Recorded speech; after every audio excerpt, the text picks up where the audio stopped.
Do you ever feel like you're not getting paid what you're truly worth? I mean, the reality is, if you look at the data, many of us simply are not. And the reason for that is employers don't necessarily want to pay us more, but the fair market can actually mean that we'll get more money looking for other opportunities. And that's why I'm super excited to have our guest today, Annie, who's going to give us a better sense of how to navigate this job market to actually earn more. In fact, she's a game changer for millennials who are tired of running on a never-ending financial treadmill. She's written a couple of books, including The 5-Day Job Search and 1,001 Ways to Save Money. What I found most interesting about Annie is the fact that when she started her career, she was only making $3 an hour. That's crazy. But despite starting so low, she was able to still save money and build wealth and get to the point she is at today. And that's why I'm so excited to talk to her to learn more about how she did that and how we can take those principles to our own lives to earn more money. Annie, thank you so much for joining today.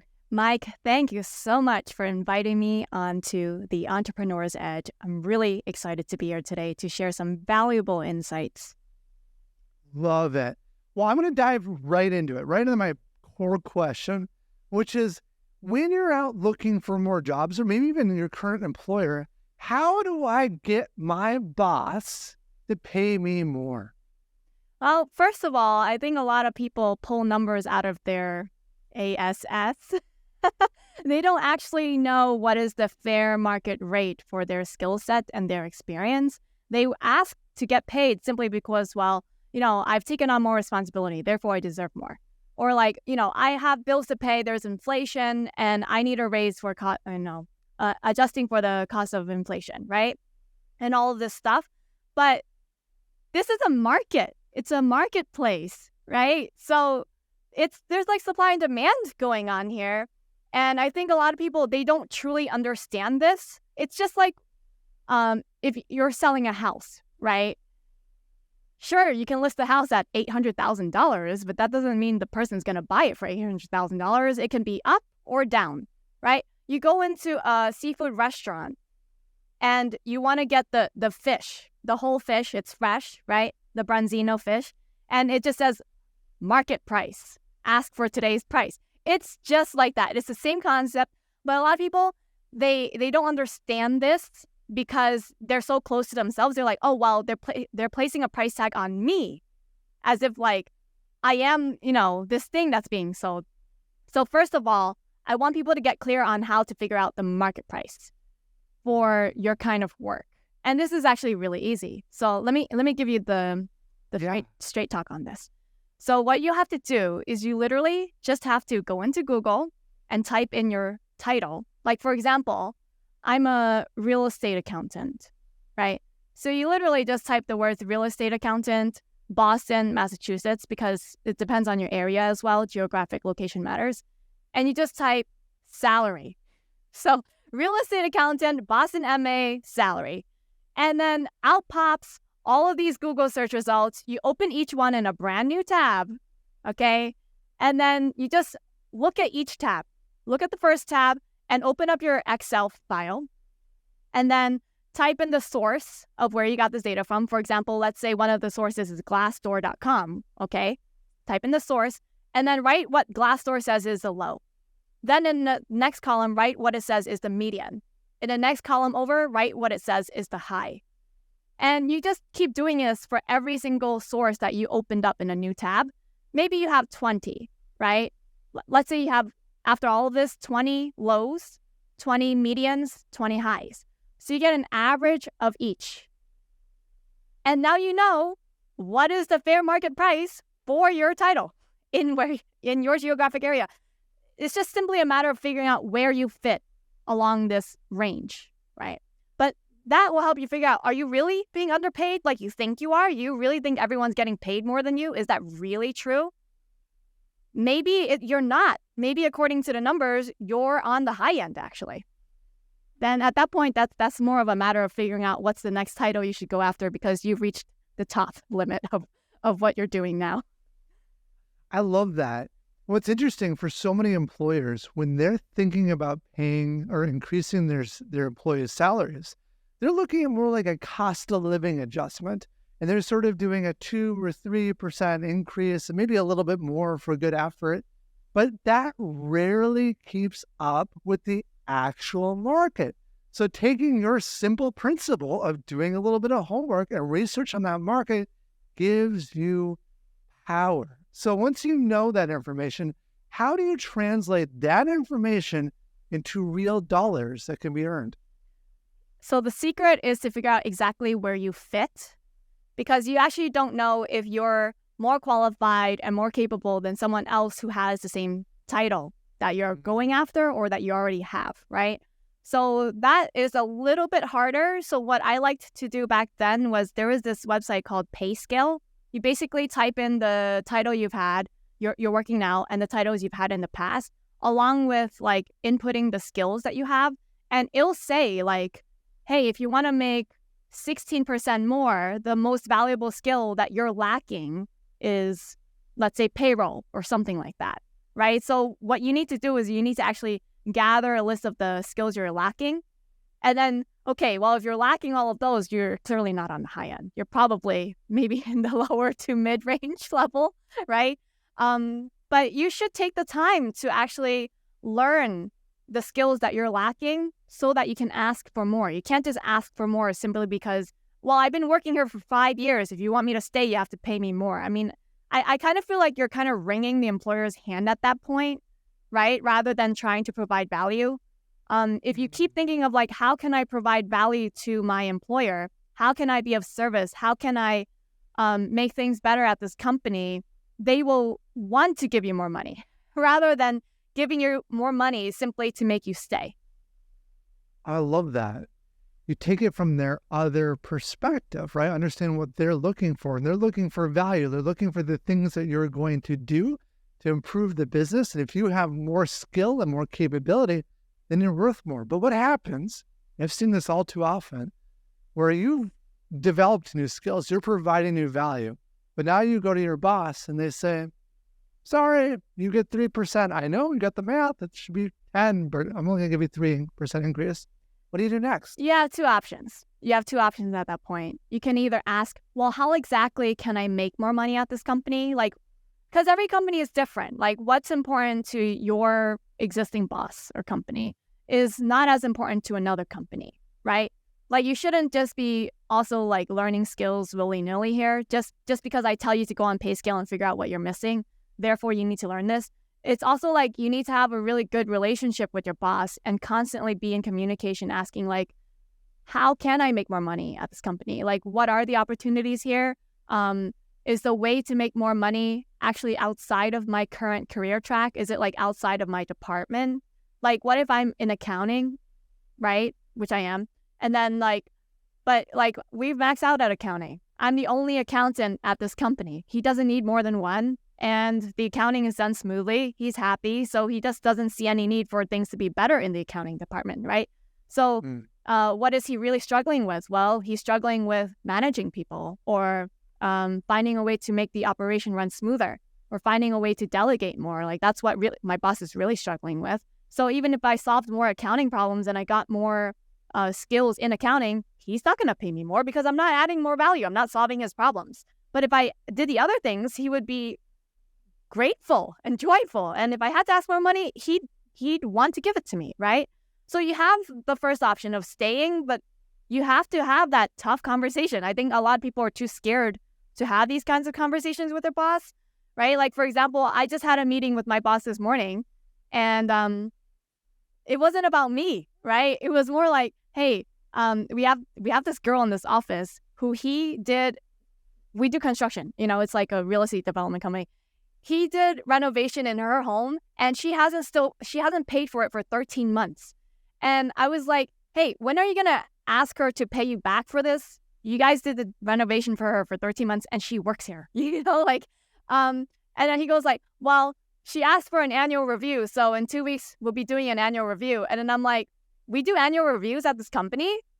I've been working here for 4 years. I've never had an annual review. I didn't even know this was a thing. And then he was like, no, she asked for it. I was like, yeah, more like she's asking for a raise, you know?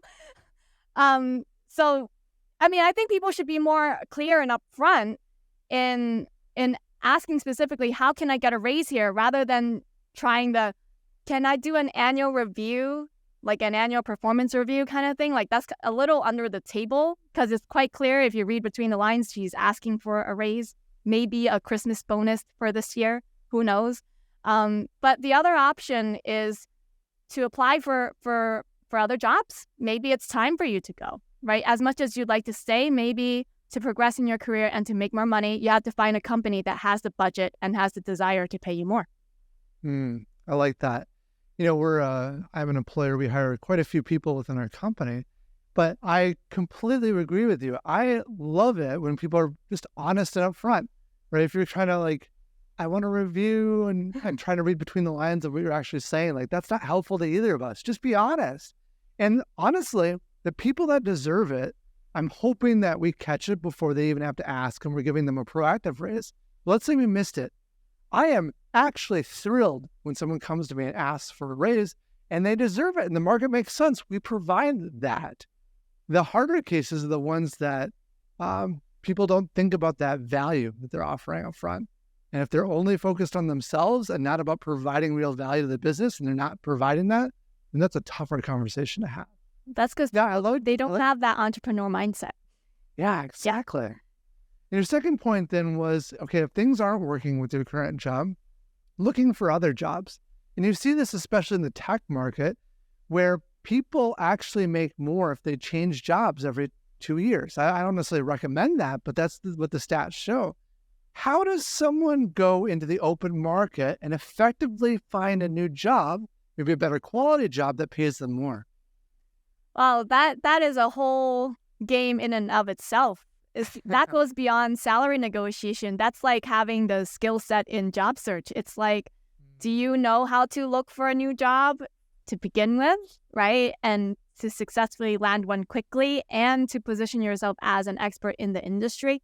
Because this is so weird, right? This might seem unrelated, but it is related. So I was hiring last year, and I asked this question that you can't Google. You can't Google the answer, and you can't use ChatGPT to answer. You can't find the answer in a textbook. It was a really simple question.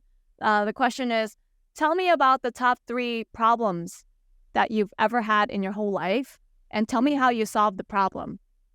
Because I'm really trying to gauge the person's problem-solving ability, because that's important, because I want to be able to just throw any problem at someone, and they should be able to find out the solution, right? So that's why I asked this question. You can't find it on the resume. You can't find it on Google.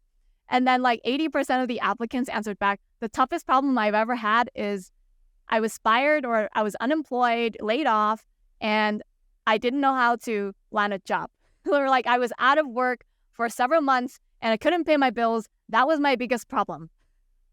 I was like, oh my gosh, people really struggle with this problem.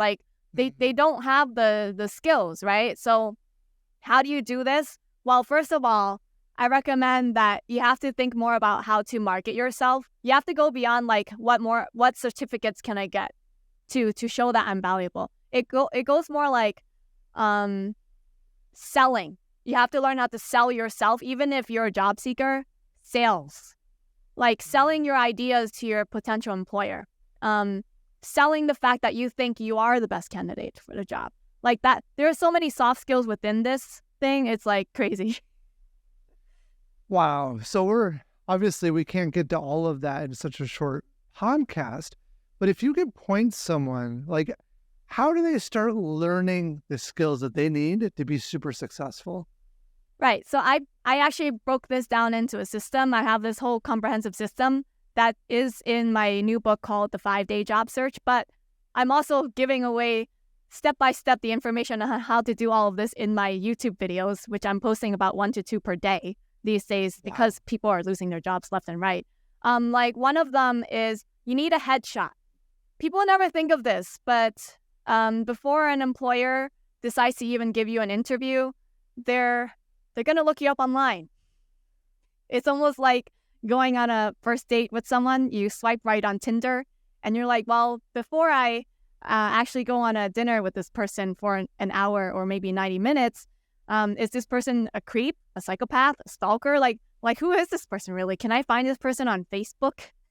Because, it'd be really awkward to sit down with for dinner with someone and you just have nothing to talk about and the vibe and the chemistry isn't there, right? So, if I'm an employer and I'm hiring and I have 10 good potential candidates based on just their resume, can I cut it down to 5? Because instead of spending 10 hours interviewing, can I spend just 5 hours? So what do? I'm going to look you up online, whether you like it or not.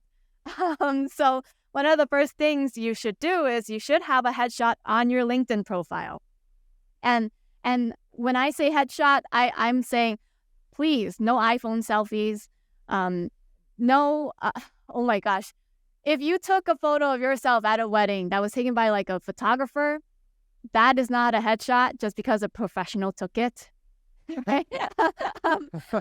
You need to intentionally go to a studio and get a professional headshot taken. So look for the words into Google professional headshot photographer near me and look for all of their portfolios to see if they have a certain vibe that you're going for, because every photographer has a different style, right? You're looking for the vibe for your specific industry. And then you also have to look great. You have to put your best foot forward, because before anyone is willing to speak to you, they're going to judge you based on your appearance, like it or not. So that means that you have to practically groom yourself to conventional standards, most likely. That because that's what professionalism is. It's about making people feel comfortable around you, right? So first things first, I have 3 tips on how to look amazing, because 80% of the work comes actually before the photo shoot itself. First things first, wear every clothing in your closet. Take everything out of your closet and wear it. Look in front of the mirror. Does it look good? If you think it looks good, can you take a picture? Put your phone on a tripod or something and put it on timer, or have a friend take a picture of you wearing the clothes. Does it look good when you look at it in your iPhone? Because just because it looks good in the mirror doesn't mean it looks good on camera. And if it doesn't look good on your iPhone, it's not going to look good on the day of the photo shoot, okay? That's the first thing. Pick the right outfit based on what looks good on camera. Second thing, haircut. You got to get a haircut and get your hair styled on the day of the photo shoot. Trim off all your split ends. You have to look really well groomed. Third thing, makeup. People skip this. Men think they don't need makeup. Men need makeup as well, right? Those studio lights, they're so bright and they're white, and it's to the point where you can look so washed out like a ghost. So, if you can't afford it, then use a professional makeup artist that the photographer recommends.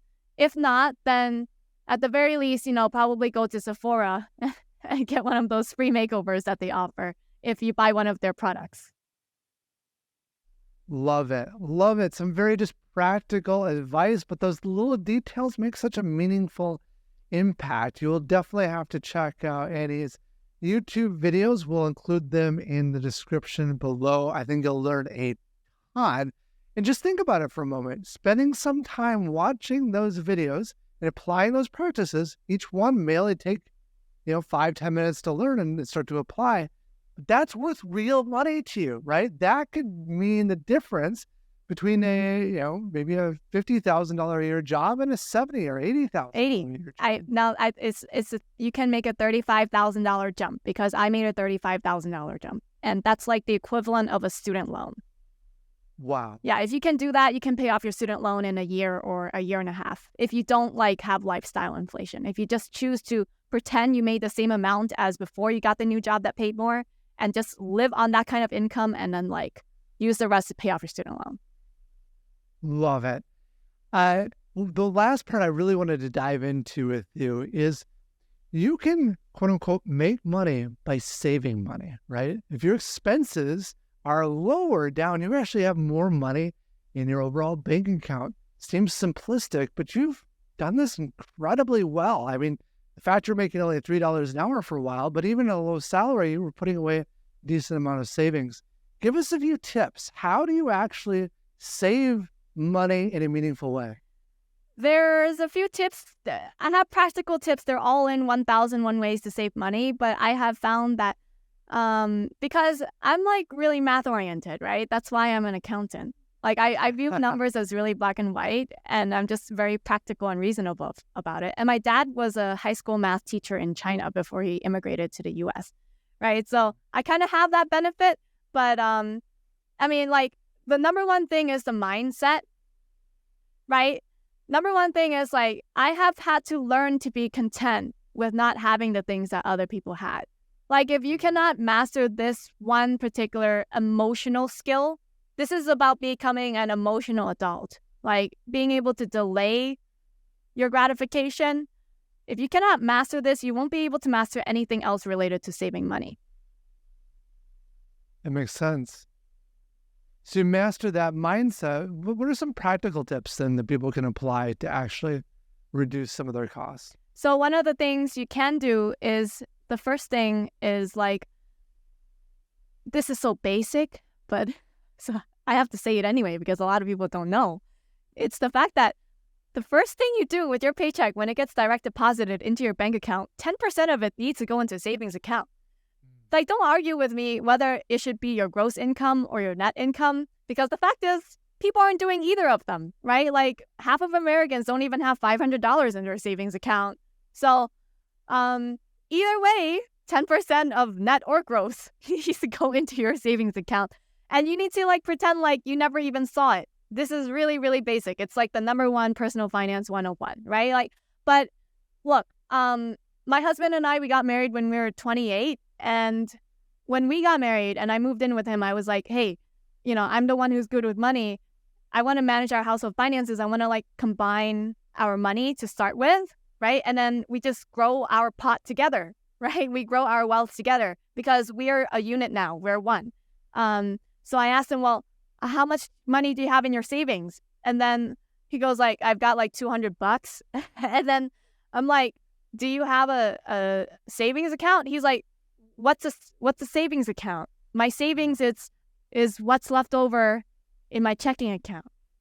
Like, he literally thought of savings as just like, you got your paycheck, you spent the money in your checking account, and then savings is just a random number at the end of the month of what you have left, which means it can go up or down every month. It doesn't accumulate to be a higher number. And he was 28, you know, like he didn't get this. So, yeah. It's very basic, but very powerful because we've put some money aside. Yeah, we've built our wealth just from following this. Like I had to really get him to understand this concept. Yeah. Oh, I love that. How about like, I mean, here's one simple example that I've seen in my personal life is cell phone companies. If you can call them up and just negotiate and say, hey, I want to cancel the bill, they'll oftentimes offer you lower rates. Are there techniques like that you find that you can maintain the same level of lifestyle, but just at a cheaper cost? Yes.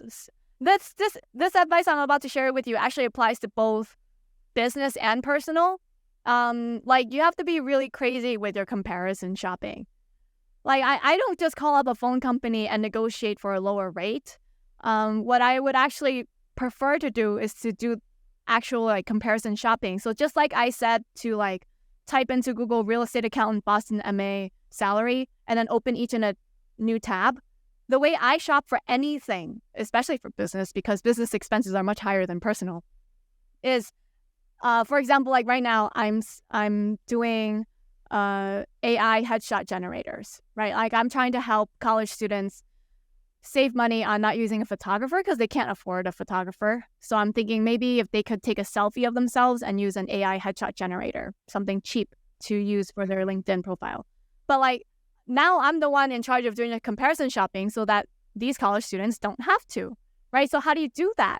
You literally just type in AI headshot generator into Google, open all of them into a new tab, and then you like copy the source into column A in Excel, copy the plan into column B, and then copy the price. And then you can literally like sort it from low to high. You can do this same strategy for the phone companies, right? Like Google for like all third-party cell phone companies in the United States, right? There's so many, you know, beyond just like Verizon, Sprint, AT&T. Like there is a lot beyond just that. There's Google Fi these days, there's Metro PCS. I don't even remember anymore. Like a Mobile. right? Mint Mobile. Like we have so many options these days. So open all of those in a new tab, copy it into Excel, and then write the price. And then sort from low to high. And then, but it's also like not about getting the lowest price.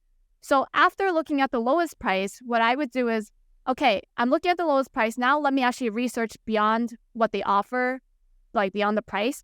Do they have everything I need? If they do, that's great. I've got a great deal. But if they don't, I have to move to the second lowest price and see, okay, does it have everything I need in this plan? It doesn't? Okay, then move on to the next one. But at the very least, this guarantees you get the best value for what you're paying because you're paying for only what you need and not anything more. Love it. Love it. That's such a tangible tip that people can take away and drive down their own costs. Annie, I feel like I could talk to you all day long. I feel like you have hundreds of hours worth of tips behind you. In fact, you probably do by simply visiting your YouTube page. What is the best way for our audience to get in contact with you to learn more about what you do and the information you have? The best way to get in contact with me is by going on AnnieYangFinancial.com. Right now, what I'm selling is the 5-day job search. This is why I'm on the Entrepreneur's Edge, because you guys want to learn how to negotiate your salary. Well, I have a whole system on how to do that and how to position yourself as an expert in your industry, because in the depression that's about to come, we're going to have about 20% unemployment.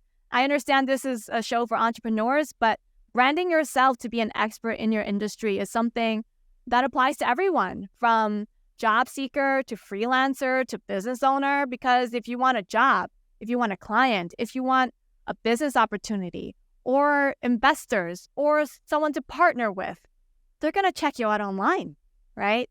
So buy the 5-day job search book. And if you go on AnnieYangFinancial.com and add the book to your shopping cart, upon checkout, you can use the coupon code EDGE. That's EDGE, right? To get a 10% off discount on the 5-day job search. Love it. Well, Annie, thank you so much for joining me today and sharing your wisdom with our audience. Thank you so much for having me on here, Mike. I really appreciate it.